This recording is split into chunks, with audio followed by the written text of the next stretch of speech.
Welcome back. You're watching Business at 9. In fact, a big development that we are tracking here out of West Asia. The Israeli military says it is striking key military targets in Tehran at this hour.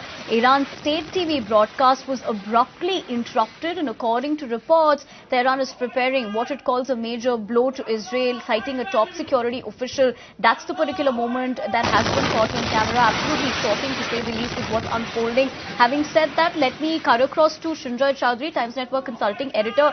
Shunjoy, we're looking at the visuals on our screens. What are we given to understand at the moment? Well, the war is a near war, if you can call it that, is continuing, and it's getting more and more desperate every day.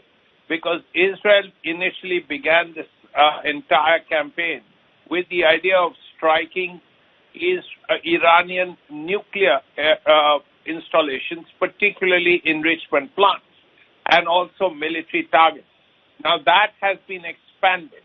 Then you had petroleum depots that were hit and other infrastructure facilities.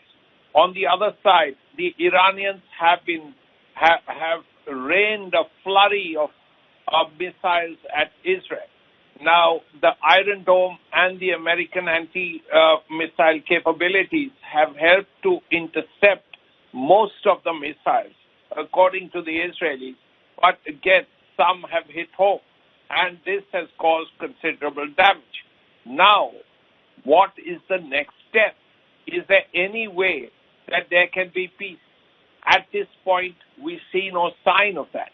But unless the international authorities, whether it's the UN, whether it's America, even Russia, which has a say in how things can work out, vis-a-vis Iran at least, unless there is effort by the international community, it will be difficult to see how and when this conflict can actually end.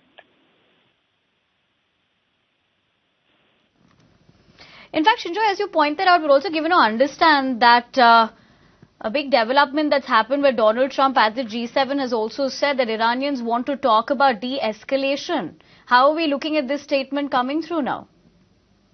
Well, if the Iranians want to talk about de-escalation, Trump had already said something earlier. He said, you do the deal. And if you do the deal, all this will stop. This basically relates to the Iranian nuclear facilities and this agreement. But now, Iran has said it will quit the NPT. So if Iran is quitting the non-proliferation treaty, then what kind of agreement will be signed? Because Iran seems to go in the other way, as opposed to reining in its capability to produce a nuclear weapon. What Iran has said, that it will quit the NPT. When you quit the NPT, then there are no international restrictions on it.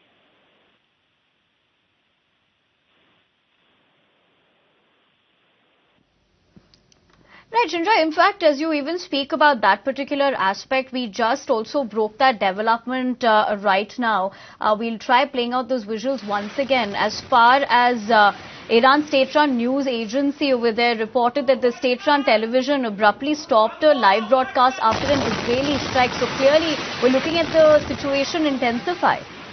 And are all targets now genuine target for Israeli, Shunjoy?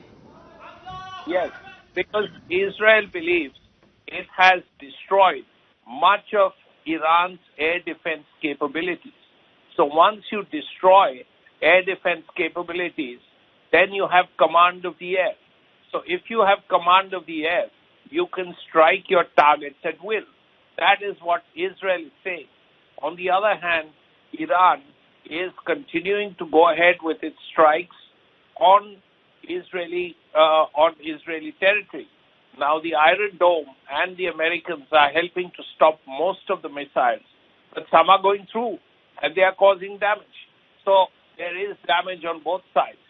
And how this will end remains to be seen. Of course, Prime Minister Narendra Modi has said, and something he has repeated, said earlier also, the 21st century is not a time for war.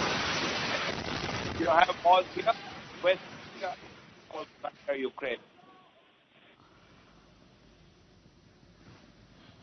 Right, Chandra. In fact, as you talk about how that's going to pan out, only time is going to tell. But is this also part of a psychological war, curbing information to build pressure on Iranian regime? How do you look at that particular aspect that's unfolding at the moment?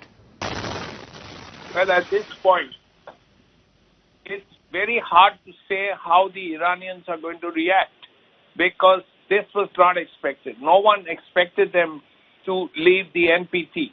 Now that they've left the NPT, they can actually go ahead and build a nuclear device without any international considerations. They have left the NPT. So if they had gone ahead with their nuclear program, that would have been against the NPT directions. Now they can do what they want. That is one. But we also don't know how much damage Israel has done to the enrichment program. Now, on the face of it, Natanz has been destroyed and there's been a lot of damage. Now, how long it will take to repair the damage and be back to square one in terms of producing a nuclear weapon, we do not know. So these are all things that have to be assessed. How much has the Israelis damaged Iran's nuclear program? That's actually the primary issue. And if there are other enrichment facilities, say in in a tunnel far below the surface, so where the Israelis have not hit, if there is something like that, that of course brings other issues. Right, Chandra, and that is a question